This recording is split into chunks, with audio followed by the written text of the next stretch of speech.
Bonjour à toutes et à tous et bienvenue dans ce 8e numéro de 2022 l'invité, votre rendez-vous politique du Salon international de l'agriculture. Nous sommes en direct sur la page Facebook d'Emerger et la chaîne YouTube de Power Boost. Aujourd'hui, nous recevons Jérémy Decercle. Bonjour. Bonjour. Merci d'être avec nous. Vous êtes député européen du groupe Renew Europe, affilié à La République En Marche. Avec vous, Jérémy Decercle, nous allons revenir sur la situation en Ukraine. S'ils ont finalement réussi à s'entendre pour des sanctions contre la Russie, les 27 États membres de l'Union européenne peinent à parler d'une seule et même voix. Alors que la France est présidente du Conseil de l'Europe, plus que jamais, l'UE doit être unie pour aider les Ukrainiens qui continuent de se faire bombarder. Emmanuel Macron est depuis jeudi soir officiellement candidat à sa succession. Le président de la République souhaite prioriser l'éducation dans sa campagne, mais avec le conflit en Ukraine, pourra-t-il en mener réellement une ? Et puis évidemment, Salon de l'agriculture oblige, nous ferons un point sur la politique agricole de l'Union européenne et l'enjeu du secteur en France. Pour réagir à l'émission, un seul hashtag, le hashtag 2022 l'invité. 2022 l'invité avec Jérémy Decercle, c'est parti.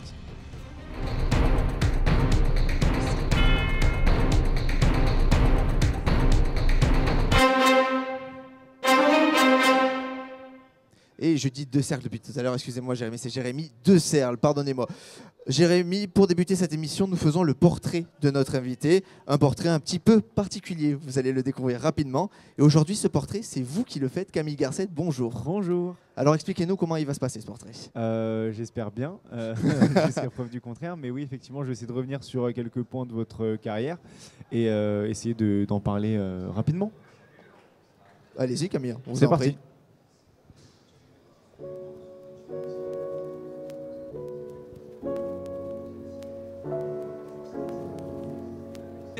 Got it bumping.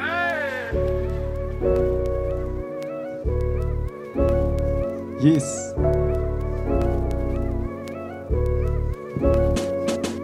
Jérémy Decercle, pour la petite histoire, originaire de la région de la Saône-et-Loire. Vous y avez grandi donc vous y êtes tout à votre aise. On vous passe le flambeau, vous êtes éleveur de charolaises. Un bon air de campagne, je parle pas de celle du président. Les problématiques agricoles, vous en êtes conscient. Vous voulez défendre leurs paroles et pas que pour un temps. Vous devenez syndicaliste et vous le resterez 20 ans. Les jeunes agriculteurs, le nom de votre syndicat, jusqu'à ce que LRM en politique arriva. Quand certains parlent de votre force de caractère, on vous accuse de penser bien plus à votre carrière. Proposition intéressante, un parti bien naissant. Vous sautez dans le train de la politique en marche avant. 4e sur la liste, pas mal pour une première. Car en politique, vous êtes toujours en jachère. Quelques dérapages à relever, il faut quand même le dire. Sur Monsanto, dans la liste de leur empire, vous êtes fiché par la firme et ça nous épate. Comme un allié potentiel sur le glyphosate. Dans le monde agricole, c'est vrai qu'on le plébiscite et il faut l'avouer. Vous n'êtes pas contre les pesticides. Des projets en cours sur le bien-être animal où le travail à faire est encore abyssal. Jérémy Decercle, tout jeune en politique. Salon de l'agriculture, le cadre est idyllique pour défendre En Marche et leur position. TV Agri, bienvenue dans notre émission. Bravo Camille Decercle, Merci. applaudissements s'il vous plaît. Merci. Jérémy Decercle, qu'est-ce que vous pensez de ce portrait ? C'est sympa sans doute que sur la partie Monsanto et compagnie, il y a de quoi en dire et j'ai été beaucoup attaqué sans pouvoir forcément répondre. Si je peux juste me permettre là-dessus, il se trouve que je suis éleveur de charolaises, que la surface de mon exploitation où il y a 100 hectares d'herbe, j'utilise pas de glyphosate, donc on m'a assez vite mis dans une catégorie où finalement je méritais à mon avis pas d'être. Par contre, je défends les agriculteurs qui essayent de faire en sorte tous les jours que les Français et les Françaises mangent à leur faim. Donc voilà, sur ce sujet-là, je pense qu'on m'a accusé à tort. Merci pour ce portrait Camille Garcet.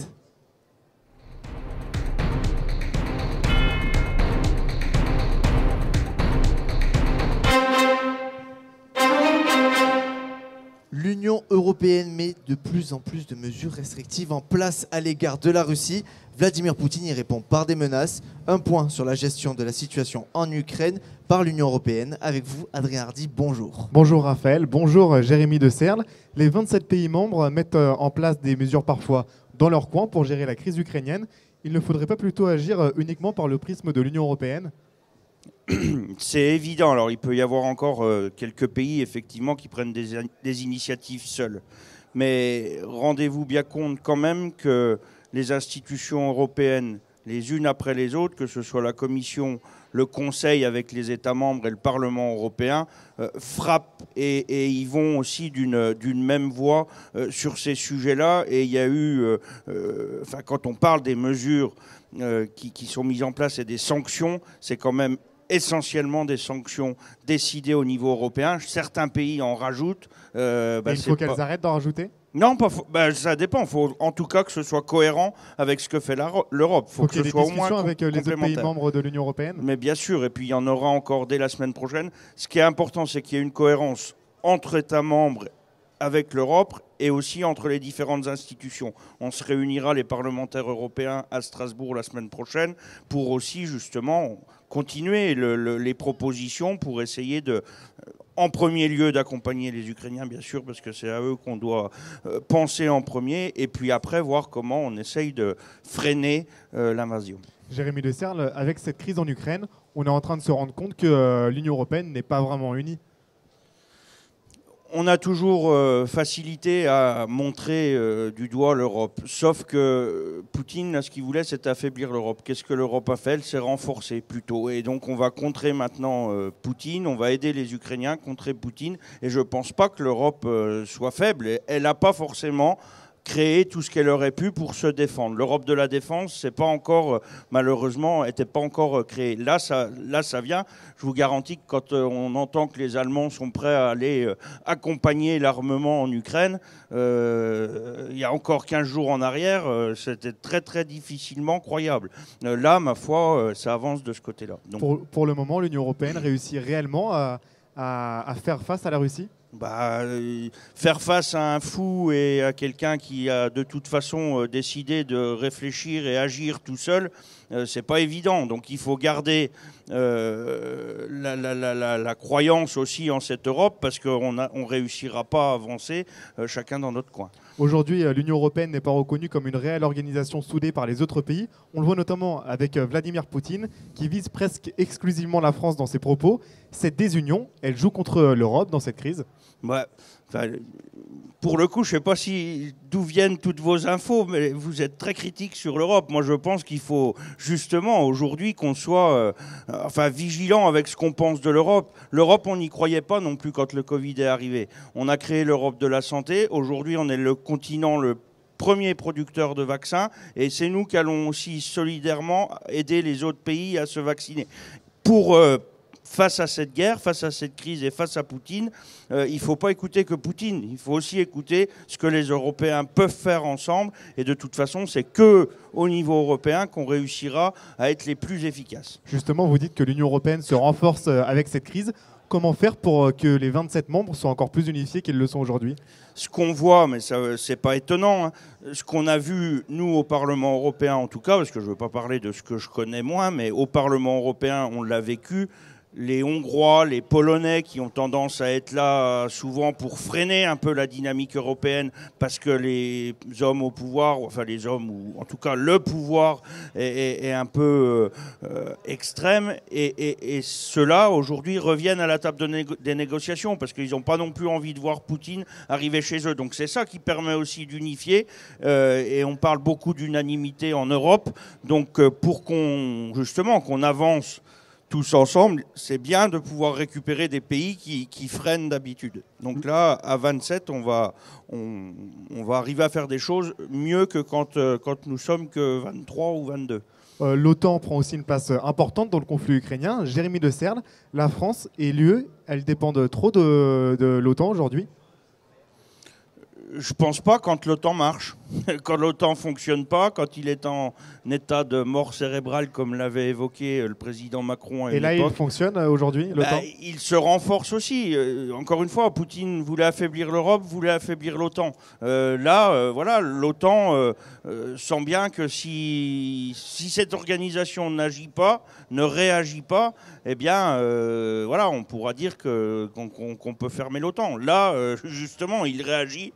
Il y a des négociations qui se font et qui vont dans le sens justement de ce que souhaite l'Europe et de ce que souhaitent pour le coup les Nations Unies. Dernière question, Adrien Hardy. En restant dans le commandement intégré de l'OTAN, est-ce qu'on n'est pas en train de trop dépendre des États-Unis, alors qu'il faudrait plutôt, comme vous le proposez, mettre en place une Union européenne puissante et forte face à la Russie? Il faut tout. Il faut qu'on additionne ce qu'est capable de faire l'OTAN. Il faut que nous, on reste fort dans l'OTAN, enfin l'Europe, la France et puis tous ceux qui composent l'OTAN. Mais il faut qu'on reste voilà, une force, une puissance au sein de cette organisation, sans se faire doubler par les États-Unis. Mais il faut qu'on fasse attention à ne pas être dans un concert qui sait qu'à raison, qui sait qu'à tort. Il y a des Ukrainiens qui sont en train de mourir sous les bombes.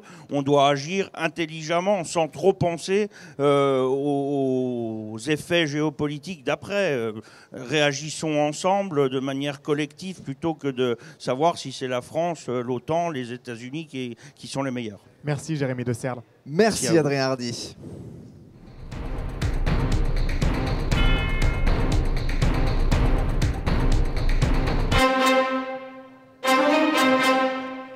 Emmanuel Macron est officiellement candidat à sa réélection. Malgré le contexte géopolitique, le président entre timidement dans la campagne. Il prévoit notamment d'aller plus loin dans la collaboration européenne. Bonjour Axel Rebaud. Bonjour Raphaël Bardona. Bonjour Jérémy Desserles.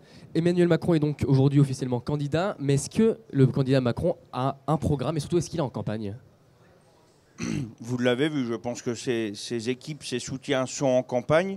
Vous comprendrez bien que, vu la situation actuelle géopolitique internationale, c'est difficile de faire une campagne comme on a pu en connaître d'autres au moment des présidentielles. Bien sûr, il a un programme, bien sûr que des gens autour de lui travaillent sur les différents secteurs d'activité pour à la fois continuer une partie de ce qui a été commencé et puis faire en sorte de trouver aussi de nouvelles idées pour tous les secteurs et notamment au niveau Quelles européen. nouvelles idées, à quoi est-ce qu'on peut s'attendre de la part d'Emmanuel Macron pour ce second mandat ? Si ça vous dérange pas, je vais m'arrêter au secteur agricole. Il y a eu beaucoup de choses de fait pour accompagner, aller chercher la valeur ajoutée et pour faire en sorte qu'elle revienne dans les cours de ferme.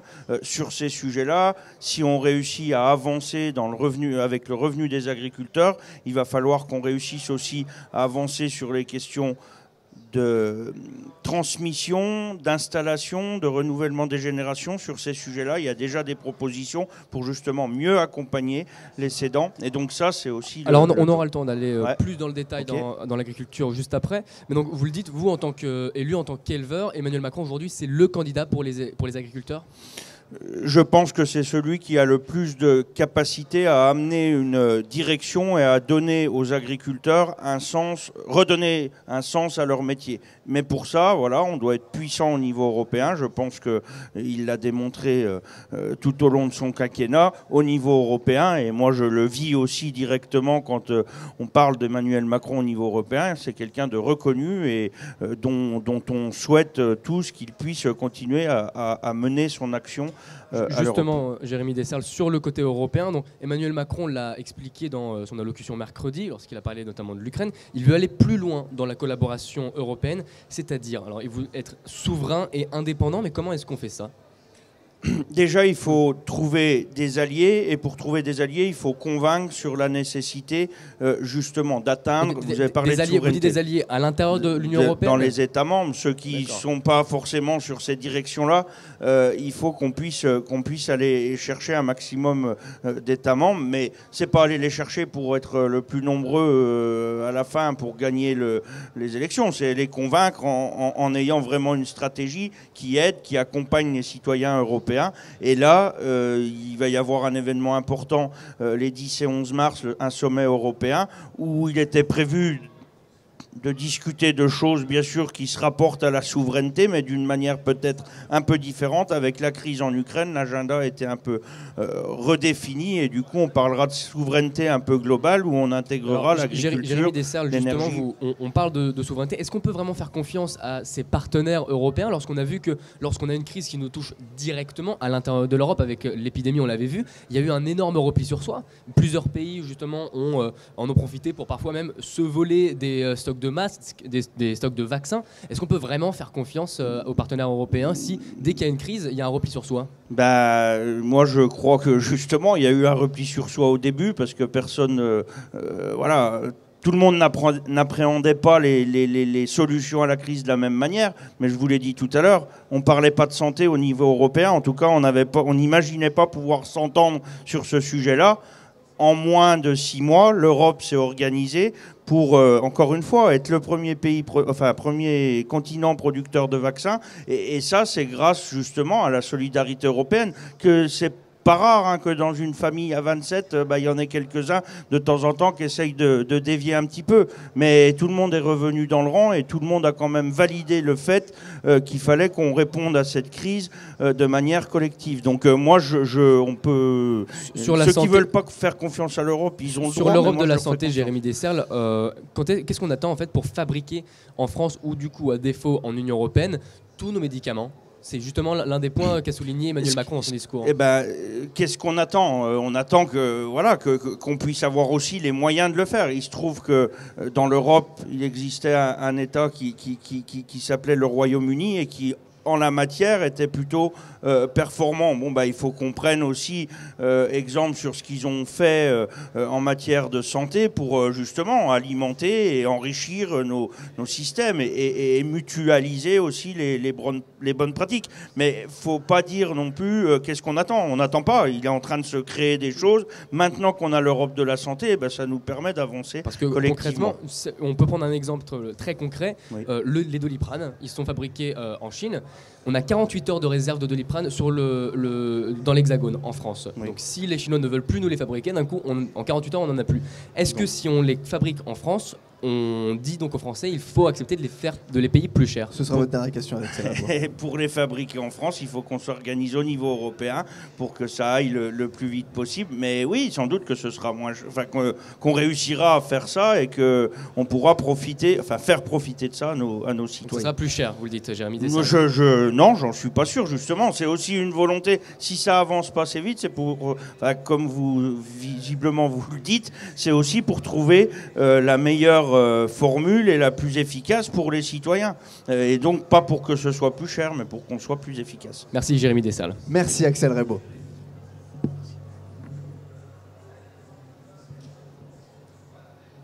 Et on reprend tout de suite. Voilà, Axel Rebaud, on vous laisse quitter ce plateau.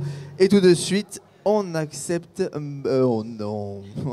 accueille Manon Blangis. Bonjour Manon. Bonjour Raphaël Bardena, bonjour Jérémy Desserles. On passe maintenant à un sujet que vous connaissez très bien, Jérémy Desserles, celui de l'agriculture et de ses enjeux pour l'avenir. Vous êtes eurodéputé, mais aussi ex-président des jeunes agriculteurs et vous êtes agriculteur-éleveur en Saône-et-Loire. On fait le point avec vous sur la politique agricole de l'Union européenne et les enjeux pour l'agriculture en France et également avec Manon Blangis. En novembre dernier, la nouvelle politique agricole commune, la nouvelle PAC, a été votée au Parlement européen. Alors elle se veut plus verte, plus tournée vers l'écologie. Jérémy Desserles, vous étiez le rapporteur de cette nouvelle PAC. Est-ce qu'elle sera vraiment plus verte? Alors, les politiques agricoles communes qu'on a pu connaître avant avaient l'habitude, ou en tout cas on faisait reposer la dimension environnementale, finalement l'aspect vert de la PAC, sur des objectifs de moyens qui consistaient finalement à faire aux agriculteurs des 4 coins de l'Europe les mêmes pratiques. Et ça produisait malheureusement pas toujours des résultats parce que le climat n'est pas forcément le même, le sol n'est pas le même, l'historique agricole n'est pas le même, donc ça n'avançait pas. Ce qu'il y aura dans la prochaine PAC, c'est quelque chose où on sera un peu plus incitatif et donc il y aura 25% des aides du premier pilier de la PAC qui sera dédié à des mesures nouvelles en matière d'environnement, donc oui, ce sera plus vert. Alors justement, vous avez commencé à en parler, chaque État a présenté son propre plan stratégique national, donc pour détailler son usage des fonds européens. Ces plans sont en ce moment même étudiés pour qu'ils correspondent aux objectifs écologiques de l'UE. Est-ce qu'on ne risque pas d'avoir trop de disparités finalement entre les objectifs de chaque pays ? C'est le risque et c'est ce à quoi la Commission européenne doit être vigilante, c'est à garder la communalité de la PAC. Mais encore une fois, Je pense que les objectifs européens sont assez clairs. Les outils et le cadre européen pour les atteindre est assez clair. Il s'agit de faire attention que les pays respectent bien et restent dans le cadre pour atteindre ces objectifs. Mais justement, donner beaucoup plus d'importance, de marge de manœuvre aux États, est-ce que c'est pas contradictoire quand même quand on veut une politique agricole commune? C'est dans le nom, commune. Oui, mais c'est pas. Je pense que l'Europe doit donner la direction, l'orientation. Si elle impose des choses qui sont inapplicables au niveau des États membres, c'est pas bon. Donc c'est plutôt pertinent que de donner un peu de flexibilité en restant dans un cadre, c'est ça l'important, en restant dans un cadre et de donner la flexibilité aux États membres pour que eux-mêmes, dans leur région, dans leur localité, en fonction de leur historique, puissent mettre en place des politiques qui soient performantes. Alors le budget de cette nouvelle PAC prévoit donc 387 milliards d'euros entre 2023 et 2027. En France, on est le premier bénéficiaire de la PAC. Donc on a une allocation de 66,2 milliards d'euros. Est-ce qu'il va vraiment permettre ce budget de soutenir tous les agriculteurs ? Il va permettre mieux que si l'Europe avait décidé de retirer 30% de ce budget au début de la PAC. Ça faisait partie des. Mais est-ce que tous les agriculteurs vont pouvoir être soutenus ? Eh ben, en France, oui, il y a vraiment une volonté, mais pas que avec cette réforme-là, mais il y a une volonté de soutenir tous les agriculteurs. Il fallait qu'on maintienne le budget, on va le maintenir. On a réussi à garder les équilibres économiques qu'on connaissait avant sur la dimension économique. On réussit à rendre un peu plus pertinente la dimension environnementale en donnant aussi des accompagnements aux agriculteurs pour qu'ils fassent encore mieux en matière d'environnement. Alors vous qui étiez l'ancien président des jeunes agriculteurs, 3% du budget de cette PAC doit être en soutien des jeunes agriculteurs. Est-ce que c'est suffisant selon vous ? 3%, je rappelle, c'est à peu près 2 milliards. Bien sûr que non, c'est pas suffisant parce que la démographie agricole européenne est catastrophique. Il n'y a que 5% des agriculteurs qui ont moins de 35 ans, 50% ont plus de 55 ans et on demande à l'agriculture, avec les enjeux qui sont en face de nous, finalement de faire encore plus de travail. Et pour faire plus de travail, si on a de moins en moins d'hommes ou de femmes pour être sur l'exploitation agricole, c'est pas bon. Donc on doit aussi faire de ce défi du renouvellement des générations une priorité. Mais ça pourra aussi se faire, c'est pas le cas dans la PAC, en tout cas pas assez pour moi. Il faut le faire plus au niveau national ? Non, je pense qu'il faut le faire au niveau européen, mais avec les politiques environnementales qui arrivent aussi. Vous avez tous entendu parler du Green Deal, et ben il faut que dans ces politiques, si on veut aller chercher de l'environnement, si on veut être ambitieux en matière de qualité sanitaire des aliments, eh bien il faut aussi qu'on mette des moyens pour faire en sorte que les hommes et les femmes restent sur la terre. Alors certaines petites exploitations, elles dénoncent que la PAC favorise les propriétaires de grandes exploitations. Le système, plus on a d'hectares, plus on a de subventions.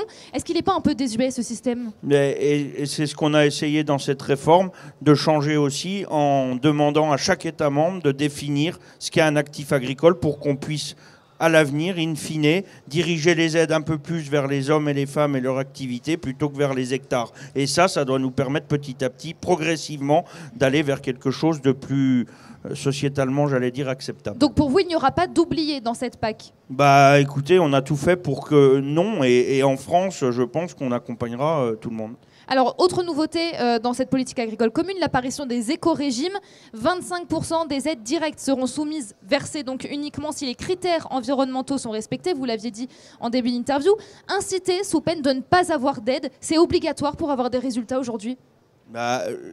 Justement, en tout cas, c'est plus intelligent de fonctionner comme ça parce qu'avant, c'est si on respectait pas la règle, on était sanctionné. Mais est-ce qu'on va vraiment avoir des résultats ? Bah oui, c'est en tout cas les objectifs qui sont en face cette mesure-là sont atteignables si on respecte et si on veut rentrer dans cette dynamique. Mais ces objectifs aujourd'hui, ils paraissent un peu bas. Le ministre de l'Agriculture a déclaré lui-même que le mécanisme devait être inclusif. Ça veut dire que 70% des agriculteurs pourraient déjà y prétendre. Donc en fait, est-ce que c'est vraiment incitatif pour mettre en place ces mesures environnementales ? Vous savez, nous sommes sur un territoire en France et en Europe où l'agriculture l'agriculture et l'alimentation sont sous des réglementations les plus élevées du monde en matière de bien-être animal et d'environnement. Donc tout ça doit aller progressivement. Et on peut continuer à dire ça va pas assez vite, il n'y a pas assez d'environnement, il n'y a pas assez de ceci, il n'y a pas assez de cela.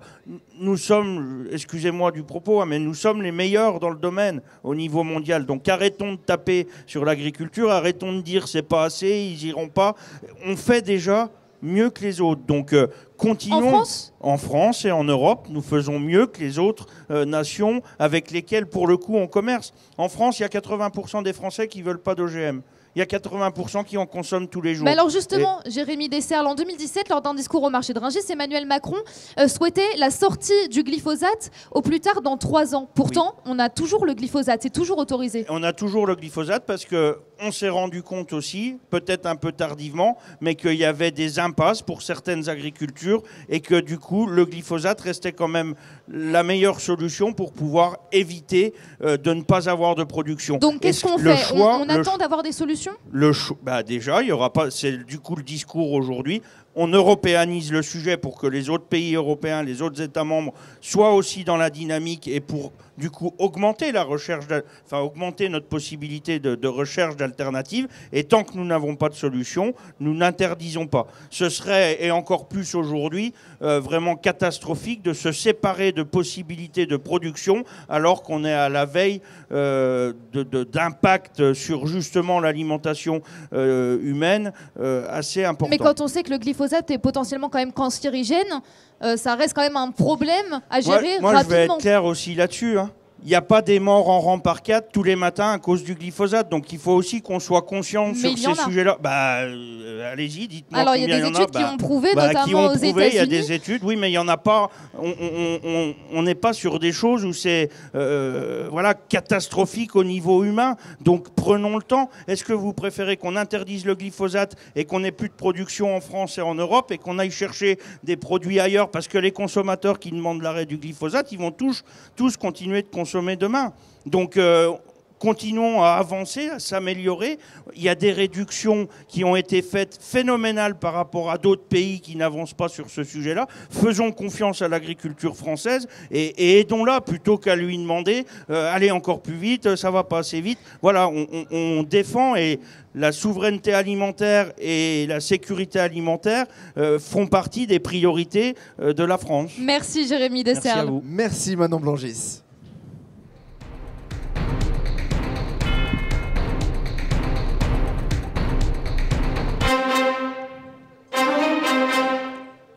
C'est le moment de clôturer ce numéro de 2022. L'invité, merci Jérémy Desserles d'avoir été avec nous. Je rappelle que vous êtes député européen du groupe La République En Marche, Renew Europe. 2022, l'invité revient demain à 9h30 avec une nouvelle personnalité politique. Chez vous, restez avec nous. Tout de suite, c'est à travers champs sur MRG.